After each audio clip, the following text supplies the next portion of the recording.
25 अक्टूबर 2020 का दिन था। डॉक्टर ने मरीज का बाजू सीधा किया और मायूसी से सर हिला दिया। बेटे ने आहिस्ता आवाज में पूछा, क्या कोई चांस नहीं? डॉक्टर ने जवाब दिया, सिर अब नहीं, हमें वेंटिलेटर बंद करना होगा। बेटे ने सर नीचे किया और आहिस्ता आहिस्ता चलता हुआ कमरे से बाहर निकल गया। मरीज मई 2014 से कोमे में था।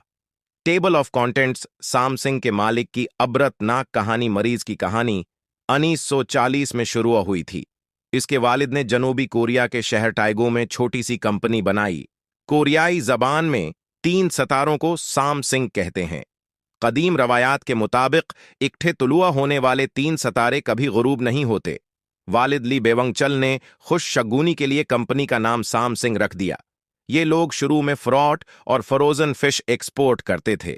दूसरी जंग अजीम के बाद तामीर न शुरू हुई तो साम सिंह खुराक से कंस्ट्रक्शन इंडस्ट्री में आ गई और उसने धड़ाधड़ इमारतें, पल और सड़कें बनाना शुरू कर दें। ली बीवंगचल ने इन ठीकों में करोड़ों रुपए कमाए। ये समझदार इंसान थे। ये जानते थे इंसान को अपने सारे